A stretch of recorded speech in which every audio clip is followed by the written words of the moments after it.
হর হর মহাদেব। শুভ সকাল। ঠান্ডার একটা সকাল নিয়ে সবার কাছে আবার ফিরে এলাম। আমার শরীর সত্যিই খুব খারাপ। খারাপ বলতে ভীষণই খারাপ, মানে কথাই বলতে পারছিলাম না। যাই হোক, কালকে গিয়ে সাগর দত্তে ইঞ্জেকশন নিয়েছি। এবার কেন নিয়েছি, কিসের জন্য নিয়েছি সেটাও জানাবো তোমাদের।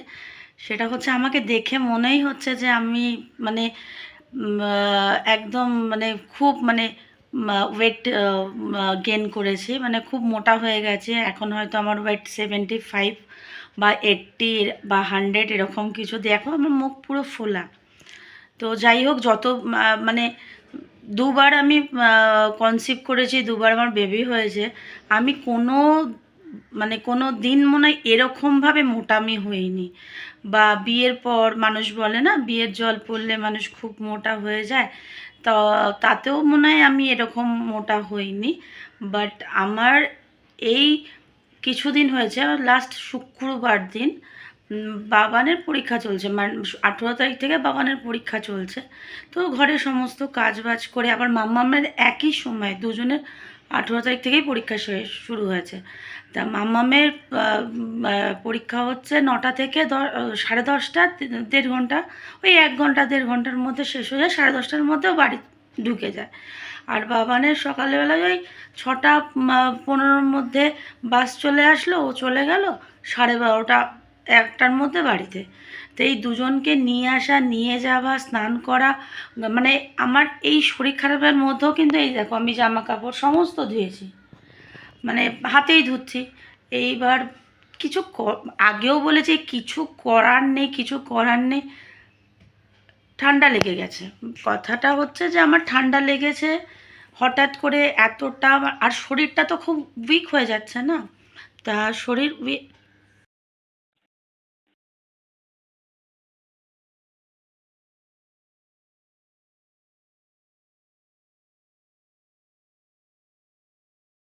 বলতে সোহাগকে বাবা দিয়ে আসলো, তাই জানিয়ে দিল যে সোহাগকে স্কুলে ঢুকিয়ে দিয়েছে। তা ওই দুজনকে কাজ, মানে সমস্ত কাজ করে, অর্ধেকটা কাজ করে সোহাগকে নিয়ে এসে আবার স্নান টান করে পুজো টুজো দিয়ে আবার বাবানকে আনতে যাওয়া রোদ্রের মধ্যে। ঠান্ডা ও মানে এরকম ঠান্ডা, মানে আমার বয়সকালে, মানে আমি যখন বিয়ের আগে পর্যন্ত এরকম ঠান্ডা লাগেনি, বিয়ের পরেও এরকম ঠান্ডা লাগেনি। আর শরীরটা তো আস্তে আস্তে উইক হয়ে যাচ্ছে না, ঘর মোছা, বাসন মাজা, ছেলে মেয়েকে পড়ানো, তারপরে নিজের হাতে সব কিছু খাওয়া দাওয়া, সব কিছু, জামা কাপড় কাচা, বাইর ঘর সবই তো আমাকেই করতে হচ্ছে। আর এই 16,000 টাকায় মনে হয় না একটা কাজের লোক আমি রাখতে পারবো। আর কী করব, কিছু করার তো নেই, কেউ করার নেই আমার ঘরে, আমাকেই করতে হবে। তা যাই হোক, আমার ছেলে আমার দিকে তাকালেই ওর কাঁদতে ইচ্ছা করে। আমার মাম্মামের কী হলো, মাম্মাম তো টুনটুন বসি। আর আমি এই কদিন তো এত বড়, মানে মুখটা ফুলে ঢোল হয়ে গেছে, গলা তো এই হয়ে গেছিলো, না কিছু খেতে পারছি। আজকে তো আমি মানে একটু বেটার, মানে ওষুধ তো অনেক অনেক দিয়েছে। মানে শুক্রবার দিন রাত্রেবেলা আমি ডাক্তার দেখিয়েছি। আরে টাকা তো নেই, দেখাবোটা কি? মানে যেদিন টাকা আসে আমার 1-2 তারিখ টাকা ঢুকলো, 10-12 তারিখের মধ্যে টাকা আমার মানে শেষই হয়ে যায়, থাকে হয়তো 2-3 হাজার টাকা। কেন, মাসকাবারি মালে 4-5 হাজার টাকা বাচ্চাদের পিডিয়াশিওর, বাচ্চাদের জ্যাম আর বাটার, চকোস, এইগুলো হচ্ছে বড় বড় জিনিস। তারপরে তোমার বিস্কিট, কেক, তারপরে তোমার এইবার তোমার চাল আনো, তারপরে আটা, ময়দা, মানে যাবতীয় শাক সবজি, ডিম, মাছ, মাংস সবই তো আনতে হচ্ছে। ওরা তো বাচ্চা, এবার ফলটাও ওদের দিতে হচ্ছে। কেন, মাম্মামকে একটু বলেছে যে একটু ফল টল দিয়ে, মাম্মাম খুবই উইক হয়ে যাচ্ছে। তো সব কিছু নিয়ে আমার সব কিছু করা, তা থাকে না টাকা। এবার ওর কাছ থেকে টাকা নিচ্ছি, আমার অ্যাকাউন্টে টাকাটা ঢুকছে, সিঙ্গেল অ্যাকাউন্ট যেটা, সেটা যে টাকাটা ঢুকছে, ঘাপ করে আমার লোনের অ্যাকাউন্টে টাকাটাকে ট্রান্সফার করে দিচ্ছে। তাহলে থাকবে কোথা থেকে টাকা? মানে এতটা প্যাথেটিকভাবে আমি রয়েছি না, মানে ভগবান যে কীভাবে, মানে সত্যিকারে আমি বলবো যে ভগবান না থাকলে আজকে এই যে এই অবস্থাটা এতটা বড় হয়ে গেছিলো। শুধু ভগবানকে, মহাদেবকে শুধু একটাই বলেছি যে যাই যাই তুমি করো, বা যাই আমার হোক, অন্তত মানে মানে যত কষ্টই আমাকে দাও, দিচ্ছ দাও, কিন্তু শরীরটাকে তাড়াতাড়ি করে ঠিক করে দাও। বাচ্চাগুলো স্কুল, বাচ্চাগুলোকে নিয়ে যাওয়ার অসুবিধা। মেজদি গিয়ে একদিন, কালকে মেজদি গিয়ে সকালে ওকে দিয়ে এসছে আর্টকে, আমি গিয়ে দুপুরবেলা নিয়ে এসেছি এই অবস্থাতেই। এইবার মাম্মামকে বাবাই দিয়ে আসছে, বাবা যতদিন বেঁচে আছে বাবা করে দেবে। তারপর এবার আমার শরীর খারাপ হয়ে গেলে, দুটো বাচ্চা বাড়ি, তার এই পরীক্ষাগুলো দুজনের মধ্যে একজন আর রিপিট করতে পারবে না, স্কুল বলেই দিয়েছে, তাহলে ওদের তো পাঠাতেই হবে। এইবার কাউকে বাচ্চাদেরটা হয় জানানো ঠিক আছে, এবার আমারটা জানানোর মানে কি, আগে এরকম আমার শরীর খারাপ হয়েছিল, আমি যখন ফ্ল্যাট কিনি ওর বাড়ি, ওর দিদি, সুমিতের দিদি আমার কাছেই ছিল, পুরনো কথাগুলো না খুব মনে পড়ে। তো তাদেরকে আর জানানোর তো দরকার নেই, তারা 2 বছরে আমার কতবার আমার বাড়িতে এসেছে, হ্যাঁ ফোন করে জিজ্ঞাসা করেছে। এটা আমি যদি কোনো লাকি, মানে আমার যদি লাক ফেভার করে বা লাক, আমি যদি লাকি হয়ে থাকি, আমাকে তারা খোঁজ করে, হ্যাঁ করে খোঁজ, কিন্তু এই খোঁজের তো কোনো মানে ওই হয় না। যাই হোক, তা এইবার ওদের বাড়ি থেকে ফোন করেছে ওর মা, কাল পরশু দিন ফোন করেছে, মানে রবিবার দিন মনে ফোন করেছে না শনিবার দিন ফোন করেছে, ফোন করে জিজ্ঞাসা করেছে। তা আমি যথারীতি আমি ফোন ধরতে পারিনি, গলায় তখন প্রচণ্ড ব্যথার, গলা ফুলে ঢোল। তখন বাবান ধরে বলছে, দাদি মাম্মামের খুব শরীর খারাপ, মাম্মাম অসুস্থ, তুমি দাদাজি ফোন, মানে আমার বাবাকে ফোন করে নিতে বললো। তো ওর বাবা ফোন করে জিজ্ঞাসা করলো, তারপর ভিডিও করে বাবলি দিয়ে আমার মেজো ননদ ফোন করে, সে দেখে তো বলছে কী অবস্থা, এই কী। এইবার দেখো, মানুষ জানোয়ার তো না, মানুষ অনেক কিছু চিন্তা ভাবনা করতে পারে। হ্যাঁ আমি এখন জিমে যাই, গায়ে হাওয়া লাগিয়ে বেড়াচ্ছি, ঠান্ডা লেগে যাচ্ছে, অনেক কিছু। আরে ঠান্ডাটা তো একদিনে লাগছে না না আমার, আর জিমে তো প্রত্যেকটা ছেলে মেয়ে যাচ্ছে, কই তাদের তো কিছু হচ্ছে না, আমার তো ইনফেকশান হয়ে গেছে, মানে ঠান্ডা এয়ার ইনফেকশান হয়ে গেছে। এইবার করোনার পর নানা রকম মানে শরীর খারাপ হচ্ছে। এর একটা জিনিসকে, যেটাকে এটাকে আমরা হাম বলতাম, সেটাকেই এখন অন্য ভাষায় অন্য কথা। বাবানের যা হয়েছিল মাউথ ডিজিজ, হ্যান্ড ডিজিজ, ওটাকে আমরা ভেবেছিলাম যে মা এসেছে, কিন্তু না। এবার আমি বলতে এই জন্যই চাইনি, কেন আমি যখন ফ্ল্যাট কিনেছিলাম, যখন ব্যাংক ম্যানেজারকে আমি এই মানে ডানলপ থেকে, আমি মঞ্জুর বলে একটা ছেলে ছিল সিসিডিতে কাজ করতো, মঞ্জুর ইলহাই, ওকে নিয়ে যখন আমি এসছিলাম, এসে মানে ওই ব্যাংক ম্যানেজারকে নিয়ে সুমিতের সিসিডিতে, সেক্টর 5-এ রাজারহাটের যে সিসিডি আছে, সিটি সেন্টার 2-এ, সেখানে নিয়ে গিয়ে ওনাকে বসিয়ে, সুমিত কোথায় কাজ করে, কেন লোনের ব্যাপার ছিল। তারপরে যখন ওনাকে ছেড়ে দিয়েছি, ছেড়ে যখন নিজের বাড়িতে, ভাড়া বাড়িতে যখন ওর দিদি বাচ্চাটাকে নিয়ে রয়েছে, দেখি ঘরে মানে শুধু উনি বসে আছে, কোনো কাজ টাজ করেনি। আমি গিয়ে সমস্ত ঘর মোছা, বাসন মাজা থেকে আরম্ভ করে খাবার রান্না করা, খাবার দাওয়া, স্নান করা, সব কিছু করে না শরীরটা আর দিচ্ছে না। তখন এবার শুয়েছি, স্নান টান করে ঘুমটাও লেগে গেছিলো। আমি সকালবেলা 5:30 6টার সময় উঠে ওই ব্যাংক ম্যানেজারকে আনতে গিয়েছিলাম, চা পর্যন্ত খাইনি। এসে না গায়ের মধ্যে অ্যালার্জি বেরিয়ে গেছিলো। তখন ওর দিদি আমাকে বলেছিল, তুমি ম্যানেজারের বয়স হবে 50-60 বছর, মানে 50-55 বছর হবে হয়তো, বাবার বয়সী। আর মঞ্জুরও তখন আমার সাথে, তখন আমাকে বলছিল, ব্যাংক ম্যানেজারের সাথে কি কোথাও গিয়েছিলে নাকি, মানে সেই কথাটা খুব খারাপ লেগেছিল। তো যাই হোক, তাদের মেন্টালিটি, এবার তাদের মেন্টালিটি যে এতটা খারাপ হবে, সেটা তো তখন জানতে পারিনি। তখনও হাসি মুখে সব কিছু, তখন আমার ইঞ্জেকশান নিতে হয়েছে, গা পুরো মানে থোবড়া থোবড়া হয়ে গেছিলো অ্যালার্জির মতন। আর সেম এখনও তাই, এখনও খারাপ লাগে যে সুমিত নেই, 10 ছেলের মুখ মেরে বেড়াচ্ছি অন দ্য স্ক্রিন, বলছি অন দ্য স্ক্রিন, যে এখনও পর্যন্ত হয়তো ওই নোংরামি কাজটা আমি করিনি। পয়সা খুব দরকার আমার, কিন্তু ওই রাতের অন্ধকারে এখনও পর্যন্ত গিয়ে দাঁড়াতে পারিনি, বা জিমে গিয়ে কোনো ছেলের সাথে গিয়ে নোংরামি করা, আর মানে এইসব আসে না। হ্যাঁ রিলস করি, ভালো লাগে, এটা সুমিত থাকতেও করতাম, বাচ্চারাও করে। একা একা তো কিছু মানুষ বেঁচে থাকতে পারে না, তার তো কোনো কিছুর দরকার হয়। আমি যদি কিছু করি, আমার ছেলে মেয়ে জলে পড়ে যাবে। আর আজকে আমি যে শুয়ে রয়েছি, আমার ছেলে মেয়ে জলেই পড়েছিল, কিন্তু সেখান থেকে তাদেরকে আগলে তাদেরকে কিভাবে রাখা, সে মা ছাড়া তো আর কেউ জানে না। বাপ তো সারা জায়গায়, বাপ হচ্ছে কুত্তার জাত। সারা জায়গায় সারা পাড়ায় বাচ্চা দিয়ে বেড়ালেও তার কোনো যায় আসে না। তো তাকে তো বলে লাভ নেই। সে তার মা তাকে হয়তো ফোন করেছে, বাবা হয়তো ফোন করেছে, সে তখন বলেছে ঠিক আছে আমি 2000 টাকা দিয়ে দেবো। 2000 টাকা এখনও পর্যন্ত তো আমার আসে না। 2000 টাকার আগে আমার সমস্ত ওষুধ দামি দামি, মানে মানে 245 টাকার ওষুধ, তারপরে আরও দামি দামি সব ওষুধ আমার ঘরে অলরেডি মজুত করার হয়েছে। কে দিয়েছে এই টাকাটা? কে দিয়েছে? বাবা দিয়েছে। ডাক্তার দেখানোর পয়সা কে দিয়েছে? বাবা দিয়েছে। কিন্তু হ্যাঁ, আমি যতটা পারি না নেবার, কিন্তু এই অবস্থাতে মানে যদি আমি স্ট্যাটাস রাখতাম তাহলে মনে হয় স্ট্যাটাসের ওখান থেকেও আমার পয়সা আসতো, আমার বন্ধুরা দিত, কিন্তু আমি এই নোংরামির কাজটা করিনি। ছেলে মেয়েদের হয় খুব চিন্তা হয়। আর এখন আমার নিজের বাঁচার জন্য একটাই লড়াই যে ওদেরকে কার কাছে দেবো। দিয়েছিলাম, নরকে দিয়েছিলাম, আর এখনও আমি বলছি ওরা যদি নরকে যায় সেটা যেন কোর্টের হাত ধরে নরকে যাক, অ্যাটলিস্ট প্রাণে বাঁচবে, তার জন্য লড়াই। সে 2000 টাকা দেবে। এবার 2000 টাকা আজ পর্যন্ত এসে তো পৌঁছালো না, আর তার 2000 টাকায় আমার জলও গরম হচ্ছে না। বাদ দাও, এই হচ্ছে কাহিনী। দুজনেই স্কুল চলে গেছে, এবার সমস্ত কাজ আমার ওপর। এবার এতদিন বলেছি ওয়াশিং মেশিন নেই, ওয়াশিং মেশিন নেই, ওয়াশিং মেশিনটা ঠিক করে দাও, করেনি। যে এখানে থাকতে শুধু একটা কথা বলতো, বট গাছ বেঁচে থাকলে চারা গাছ বাঁচবে, আর এখন মনে হয় বট গাছ মরলে চারা গাছগুলোকে একদম ধূলিসাৎ করে মারতে হবে, কেন আমাকে ভালো থাকতে হবে।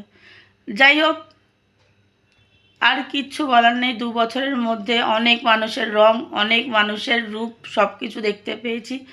এটা পৃথিবী, এখানে মানুষ বাস করে, সমস্ত মানুষের হুঁশ আছে, তাই সে মানুষ। আমিও একজন রক্তগড়া মানুষ। হ্যাঁ, সব মানুষের 5টা আঙ্গুল সমান হয় না। আমাদের মা বাবা জন্ম থেকেই এই শিক্ষাটা দিয়েছে যে লোকের খারাপ করলে তোমার খারাপ হবে। তুমি তোমার এফার্ট, তোমার কমফর্ট জোনটা বাঁচিয়ে রাখো, তুমি নিজেকে ভালো রাখো, তবেই দেখবে সব চারিদিকটা ভালো থাকবে। তো সেইভাবেই মানুষ করতে চেয়েছি, বাচ্চাদের মানুষ করছি।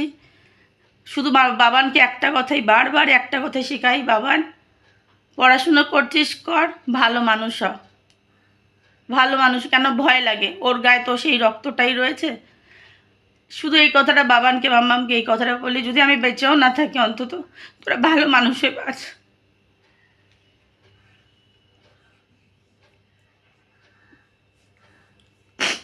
এই কথাটাই, আর আর কিচ্ছু না। আমার কি রোগ হলো না রোগ হলো, আমি কোথায় ভর্তি হলাম না কি হলো না হলো, সেটা কোনো ম্যাটার করে না। আর বাচ্চা যে সুমিত সিংয়ের, সেটা সুমিত সিং তো ভালোই তো জানে, আর আমার এখানে আর কিচ্ছু বলার তো নেই। এবার কোর্ট যা ডিসাইড করবে, কোর্টের ওপর তো সব কিছু রয়েছে। এই এত বছর ধরে ঝুলিয়ে ঝুলিয়ে ঝুলিয়ে ঝুলিয়ে ঝুলিয়ে রেখে কী যে লাভ পাচ্ছে জানি না। যা হবে ভালোই হবে। মানুষের শুরু যার ভালো হয় শেষও তার ভালো হয়। আমি শুরু ভালো করেছিলাম, শেষটাও আমার ভালো হবে। আমার কাছে মহাদেব আছে, উনি যা ভালো বুঝছে উনি ভালো করবে। আমাকে তো এতটা ভাবে, এমনভাবে বিছানায় ফেলে দিয়েছিল, শুধু চোখের জলটা ফেলতাম, শুধু বলতাম যে শক্তি দাও ভগবান, যে বাচ্চাগুলোকে কোনো রকমভাবে ভালোভাবে করে ঠিকঠাক করে অন্তত 15-20 বছর বয়সটা করে দিয়ে, ওরা এখনও কিছু বোঝে না। এখনও গরম জল কোনটা, ঠান্ডা জল কোনটা, কোনটা ভালো কোনটা খারাপ। আবার মানে ওর দাদু ফোন করেছে, অনেক বাচ্চারা আছে ন্যাকা ন্যাকা কথা, দাদা দাদাজি মেরা মাম্মা কা তবিয়ত খারাপ হে, হাম লোগ ক্যা করেঙ্গে, ক্যা খাएंगे ক্যা পে। না, আমার বাচ্চারা আমার মতো ন্যাকামি মারতে পারে না, পারে না। আমার এর থেকেও অনেক মানে অপারেশন হয়েছে, সুমিত সিং অফিস চলে গেছে। না, তুমি অফিস যাও, মুঝে অফিস জানা হ্যাঁ, মুঝে অফিস মে বহুত কাম হ্যাঁ। তখন তো বুঝিনি যে অফিসে কী কাজ ছিল, এখন বুঝতে পারি, এখন বুঝতে পারি সেটা, এখন রিয়েলাইজটা হয় যে কতটা বোকা তুমি আমাদের ভেবেছিলে। আর আমরা তোমাকে এতটাই চালাক ভেবেছিলাম যে তুমি সত্যি, তুমি আমাদের জন্য রোজগার করে দু হাত ভরে তুমি আমাদের জন্য নিয়ে আসছো। দু বছর হয়ে গেছে, এখনো আমরা তোমাকে ভুলতে পারিনি, এখনো না। তুমি আমাদের সাথে নাটক গেম খেলেছো শুধু, প্রতিটা মুহূর্তে, প্রতিটা রাতে, প্রতিটা বিছানায় তুমি আমার সাথে নাটক করে গেছো, ইভেন বাচ্চাগুলোর সাথেও। আর ন্যাকা কাঁদো, ন্যাকা। মানে আমার খুব মনে পড়েছিল আর্থের কথা। বার্থডের দিনে আর্থকে আমি গিফট আগের বছর পাঠিয়েছিলাম, আগের বছর ওর জন্য গিফট পাঠিয়েছিলাম, এবছরও। ন্যাকা, একদম ন্যাকা। যার ইচ্ছে হয়, যার নিজের বাচ্চা, এত কোর্ট, এত প্রশাসন, এত থানা বলেছে যে আপনি যান, গিয়ে বাচ্চা দেখে আসুন, বাচ্চার সাথে কথা বলুন। শম্পা কী করবে? হ্যাঁ, আমি কি করব? তুমি যে নরকে নিয়ে গেছিলে সেখান থেকে বাঁচিয়ে তাদেরকে ভালোভাবে রেখে দিয়েছিলাম। একটা বাবা কি করে পারে এই নোংরামি খেলা খেলতে? বাচ্চা নিয়ে সে হোটেল চলে যায়, সে বাচ্চার সামনে নোংরামি করে, তার রক্তের জিনিস ছিল না। বলতে হয়, আজকে এই গলা ব্যথা নিয়ে আমি তোমাদের কাছে এই ব্লগটা করতে বাধ্য হলাম। জানি না আমার বাড়ির লোকরা আমাকে কত নোংরা কথা বলবে বা কত বাজে কথা বলবে, যে তোর এই চেহারায় এইভাবে না। আমার ভালো রূপটা যখন সবাই দেখেছে, আমি ভালো, আমার ফেস কেমন, আর আমি খারাপ, অসুস্থ হলে আমার ফেস কেমন লাগে, সেটা আমার সবাই দেখবে। আমি কোনো রং মেখে আমি কোনো কাজ করিনি, আর করবও না। আমার ক্যাপাসিটি যতটুকুনি আছে, যেইটুকুনি আমাকে লোকে ভালোবাসে, ইনস্টাগ্রাম বলো, ফেসবুক বলো, ইউটিউব বলো, যেখানেই বলো না কেন, সবাই আমাকে, এখন তো মোটামুটি সবাই আমাকে খুব ভালোবাসে। সেখানে কোনো নোংরামি, আমার প্রোফাইলে এসে কেউ নোংরামি আজ পর্যন্ত করেনি। অনেক লোক করতে চেয়েছিল নোংরামিগুলো, তাদেরকে আমি লেট গো করে ডাস্টবিনে ফেলে দিয়েছি। তারা খুঁজে খুঁজে আমাকে বার করে আমাকে লাইক করছে, আমাকে দেখাতে চাইছে যে দেখো আমরা কতটা নোংরায় নেমে গেছি। তোরা নোংরা নেমে গাটারে ঢুকে যা, আই ডোন্ট কেয়ার। আর এটা তুই ভালো করে মাথায় রেখে দে, তোরা দুজনেই ভালো করে মাথায় রেখে দে, যে আমার আর একটুও তোমাদের দিকে ঘুরে তাকানোর মতন ইচ্ছে নেই, একটুও না। তোমাদের লাইফ তোমরা একদম চুটি এনজয় করো। সুমিত সিং যেটা এখানে পারিনি ল্যাংটা হতে, সেই ল্যাংটাটা অলরেডি বাইরে হয়ে গেছে। এখন যে খোলসটা পরে সুমিত সিং ঘুরছে, সেটা সুমিত সিং কি হিসেবে ঘুরছে সেটা সুমিত সিংই জানে। আর কিভাবে ঘুরছে সুমিত সিং জানে, কেন ঘুরছে সেও জানে, বউ বাচ্চা কীভাবে রয়েছে সেটাও সুমিত সিং জানে, সমস্ত সব কিছু সুমিত সিং জানে। আর কি বলবো, ভালো করে শুনে রাখো, তুমি যে জায়গায় জিমে যেতে সুমিত সিং, আমি সেই জায়গায় যাই না। কেন, তোমার নোংরামির কথা ওখানেও গেলেও হয়তো আমি শুনতে পারবো, তুমি ওখানে গিয়ে কী নোংরামি করতে। আমি যাইনি। আমি আমার বাড়ির সামনে একদম মান সম্মান, নিজের পার্সোনালিটি রেখে আমি জিমে যাই। সেটা তোমার ছেলেকে আর্ট সিংকে স্কুলে দিয়ে আমি আমার মতন জিমে যাই, বুঝলে? তোমার জিমে আমি যাই না, ওটা তোমার বাবার জিম না। আর তোমার জিমে যদি যাই, ওটা তোমার বাবার জিম না, এটা তুমি মাথায় রেখে দিও। আর তোমার মতো নোংরামি মারতে যাই না। এটা আমার আরও বন্ধুরা দেখছে, জিমের বন্ধুরা দেখছে, ইনস্টাগ্রামসের বন্ধুরা, ফেসবুকের বন্ধুরা দেখছে। আমি একজন বিবাহিত 2টো বাচ্চার মা। এরপর যদি কেউ আমার সাথে মুখ মারাতে আসে, সেটা তার প্রবলেম, আমার না। হ্যাঁ, আমি কাউকে, মেয়েরা ছেলে খুঁজতে যায় না, ছেলেরা মেয়ে খুঁজতে আসে। তো তুমি খুঁজতে গিয়েছিলে, আমি খুঁজতে যাইনি। আর এখনও আমার দরকার নেই, আমার এখনও কোনো ছেলের দরকার নেই। একটা মেয়ে, একটা মা যখন 2টো বাচ্চা পেট থেকে বার করার ক্ষমতায় রাখে, ভগবান তাকে সেটা দিয়েছে, সে সারা জীবন এইভাবেই কাটাতে পারে। তার জন্য ছেলে দরকার হয় না, তার জন্য পয়সা দরকার হয়, এটা তুমি মাথায় ঢুকিয়ে রাখো। আর তোমার সাজগোজের জন্য একটা মেয়ের দরকার হয়, রাখেলের দরকার হয়, সেটা তুমি পেয়ে গেছো। আমরা ওইতে থাকি, লিভিং রিলেশনে থাকি। যারা বলে না লিভিং রিলেশনে থাকি, তারা কি সেটা ভালোই জানে। তো সেটা নিয়ে বড়াই করে তো লাভ নেই, সমাজে তাদেরই নাম হয় যারা লিভিংয়ে থাকে না। তো আর তো কথা বাড়িয়ে লাভ নেই, তোমরা চুটিয়ে একদম হানিমুন পিরিয়ডটা করো, ভীষণ এনজয় করো, আর কোনো কথা বলার দরকার নেই। শুধু এই ভিডিওগুলো করার এটাই একটাই যে স্টোর হয়ে রইলো আমার মোবাইল এতটাই ড্যামেজ হয়ে যাচ্ছে আস্তে আস্তে। কেন, বাবানের পড়া, মামামের পড়া, ওদের ভিডিও গেম খেলা, বাচ্চাগুলোকে কিছু করার তো মানে দিতে হয়। এবার ওরা চায়, সেখানে আমাকে এবার দিতেই হয়। তো সেই জন্য অনেক ড্যামেজ হয়ে যায় ফোনটা। এইবার এইটার জন্যই যে এখানে স্টোর হয়ে থাক, ফেসবুক বলো, ইউটিউব বলো, ইনস্টাগ্রামস বলো, থাক।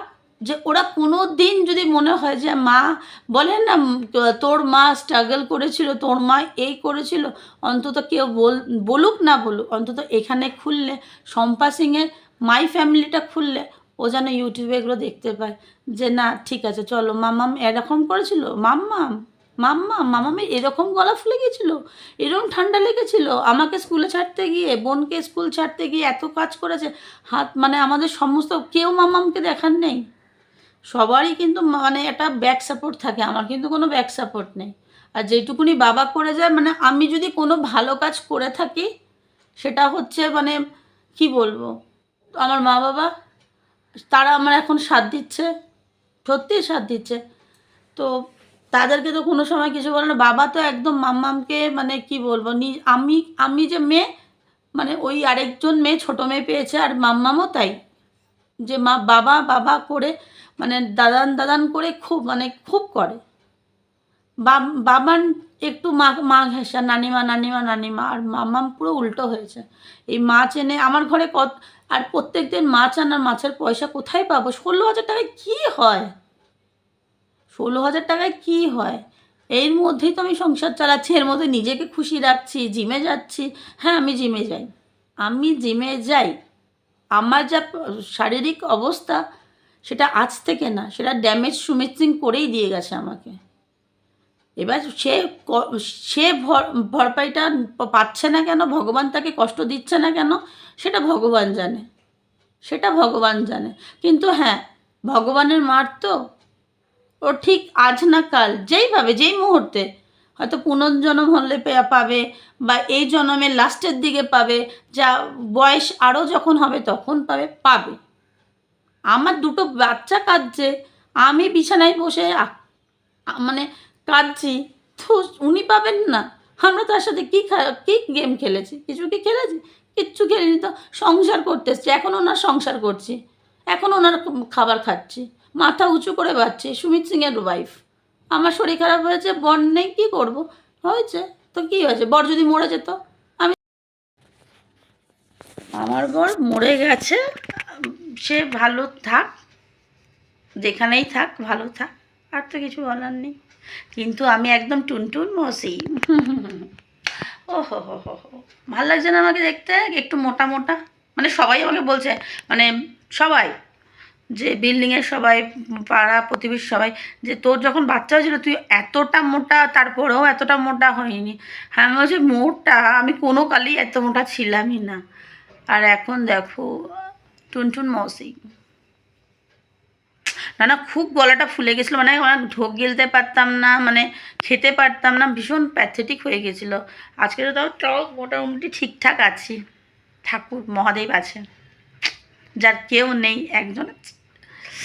ধর্ম হোক যার যার, বড় মা সবার, সত্যিকারের বড় মা মহাদেব, সত্যিকারের মানে ভগবান আছে, না থাকলে কি? আবার কি আমার মানে শুক্রবার দিন, বৃহস্পতিবার দিন হয়েছে, হ্যাঁ বৃহস্পতিবার দিন হয়েছে, শুক্রবার দিন বাবানের পরীক্ষা ছিল না, বৃহস্পতিবার রাত্রেবেলা হয়েছে, শুক্রবার দিনটা ছুটি পেয়েছি, শনিবারটা ছুটি পেয়েছি, রবিবারটা ছুটি পেয়েছি, এই সোমবার দিন থেকে বাবার স্কুল আছে। তাহলে ভগবান নেই কোথায়? ভগবান ঠিক আছে, সত্যিই আছে, আমি তো প্রত্যক্ষ পরোক্ষভাবে পাচ্ছি।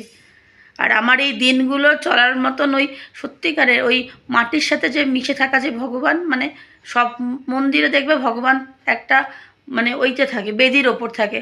আমার মহাদেব একদম আমার মতন, একদম একদম মনের ভেতরে আছে, আমাদের সাথে একদম জমির সাথে আটকে আছে, যে শক্ত করে নিজের পাটা নিজে তৈরি কর। হর হর মহাদেব, হর হর মহাদেব, হর হর মহাদেব। চলো আর কোনো কথা বলবো না, পুরো সমস্ত কাজ মানে পড়ে রয়েছে এই গলা ব্যথা নিয়েই সমস্ত কাজ। এই যে জামা কাপড় আবার দেখালাম, সমস্ত জামা কাপড় ওইখানে কিছু মেলা আছে, ওই ঘরে পাখা চালিয়ে রেখে দিয়েছি। এখানে আর বাচ্চাদের জামায় একটু মানে সর্ষের তেল মাখালে একটু তেল ওই করা, জনসন্স বেবি অয়েল কেনার মতন পয়সা নেই, সুমিত সিং থাকতেই সব বন্ধ করে দিয়েছিলাম। শ্যাম্পু আমাদের এই সানসিল্ক মাখে আমার মেয়ে, কি করব, সুমিত সিং থাকাকালীনই পয়সা নেই পয়সা নেই পয়সা নেই পয়সা নেই। থাক, ঠিক আছে, আর তো কিছু বলার নেই। চলো আর এই ব্লগটা বড় করলাম না, আসবো নতুন নতুন আপডেট নিয়ে। একটু ফোলাটা যেহেতু কম হয়েছে, তোমরা একটু হলেও বুঝতে পারবে যে আমার কী অবস্থা আছে। দেখো এখনও পর্যন্ত ডবল চিন হয়ে গেছে, দেখো এইখান থেকে এখানটা, এই যে হাত দিচ্ছি, এই যে অনেকটা ফোলা কমে গেছে। মানে ওষুধগুলো মানে দেখিয়েছি ওই বাবানের ডাক্তার শাশ্বত চ্যাটার্জি, আমাদের রেল লাইনের ওই পারে।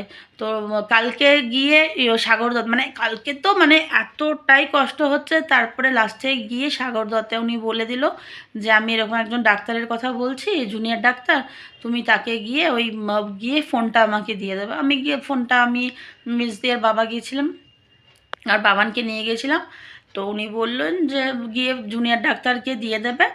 আমি গিয়ে দিয়ে দিলাম জুনিয়র ডাক্তারকে, যেতেই পারছেন এত গলায় ব্যথা। দিয়ে বলল যে ওনাকে বলল যে এই এই ইঞ্জেকশান, ব্যথার ইঞ্জেকশান, প্রচণ্ড ব্যথা ব্যথা মানে, আর এই জায়গাটা পুরো ফুলে গেছিলো, জাস্ট এই জায়গাটা ফুলে গেছিলো। তো দিল ইঞ্জেকশন 1 ঘন্টা, মানে একটু মানে বসিয়ে রেখে আরেকটা পুশ করলো, করার পর বললো আপনি কি বাড়ি যেতে পারবেন, নাহলে যদি পারেন তো আজকে এখানে রাতটা থেকে যান। আমার মাথা খারাপ, মানে এমনি প্রাইভেটে আমি যখন ছিলাম তখনই পাগল হয়ে যেতাম লোক ভিজিটিং আওয়ারে যে কখন দেখতে আসবে। আর এটা তো একদম মানে মানে মানে প্রাইভেট মানে সরকারি হসপিটাল। তো সেখানে গভর্নমেন্ট হসপিটালে আমি থাকবোটা কী করে, মানে আর থাকবোটা কী করে, এখনও ওই গভর্নমেন্ট মানে বলে না ভালো থেকে খারাপ কী করে আসা যায়, আর খারাপ লোকেরা কীভাবে থাকে সেটাও তোমাকে দেখতে হবে। ঠিক আছে, তারপরে বললাম না আমি বাড়ি চলে যাব, যদি সেরকম কিছু হয় আমি দেখছি। বাড়িতে গিয়ে ডাক্তারবাবুর সাথে কথা বলছি, আর ডাক্তারবাবু ভীষণ ভালো, মানে ভীষণ হেল্পফুল। তাকে এখনও পর্যন্ত বলা হয়নি সুমিতের কথা যে সুমিত আমাদের ছেড়ে চলে গেছে, তাকে এটাই বলা হয়ে আছে তার পোস্টিং হয়েছে অন্য কোথাও, সে অন্য জায়গায় রয়েছে, বাচ্চা দুটোকে নিয়ে আমি রয়েছি। সেই সিম্প্যাথিটা একটা পাই যখন ফোন করি কারোর কিছু হলো যে স্যার এরকম ব্যাপার, আর ওনাকে বলাই আছে যে স্যার আমি অনলাইন পেমেন্ট করে দেবো, আপনি শুধু প্রেসক্রিপশানটা বানিয়ে রেখে দেবেন আর আমাকে ছবি তুলে পাঠিয়ে দেবেন, ওষুধগুলো যেন আমি ওদের ঠিকঠাক সময় মতন দিতে পারি। আরে সব মানুষ তো রে বাবা, বলছি না হুঁশ আছে, যেই মানুষ ভালো হয় তাকে ভালোর জায়গায় ভগবানের জায়গা দিতে হয়। আর এই ভালোর মানুষ খারাপ যখন হয়ে যায় তাকে তো মানে হিংস্র জানোয়ার ছাড়া তো আর কিছু বলা যায় না। তো যাই হোক, পৃথিবীতে সব মানে সব রকম মানুষই পাওয়া যায়। তা যাই হোক, এই হচ্ছে আমার দিনচর্যা। অনেকটা ভালো হয়ে গেছি আমার মা বাবার আশীর্বাদে।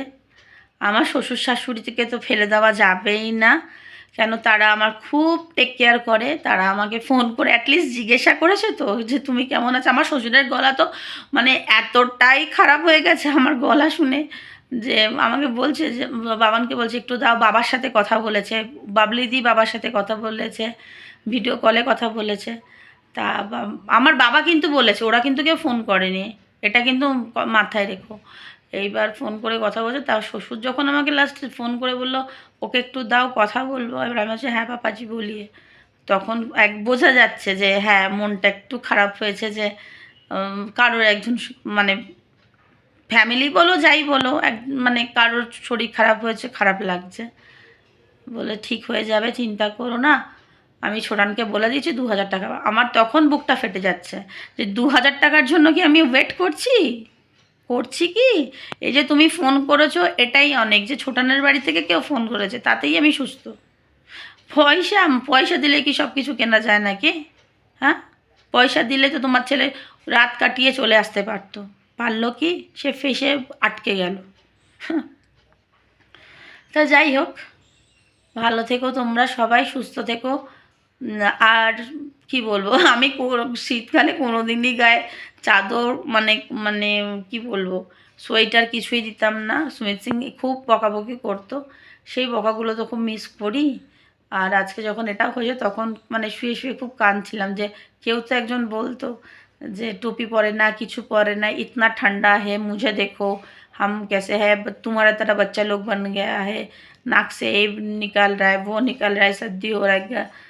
যাই হোক, চলো, সব কিছু তো স্মৃতি, স্মৃতি তো মানুষের মানে কি বলবো, মানে শরীর শরীর চলে যায় দেহের থেকে আত্মা বেরিয়ে যায় শরীরটা ছেড়ে। তো আত্মাটা তো আমার ভেতরে এখনো পর্যন্ত আছে না।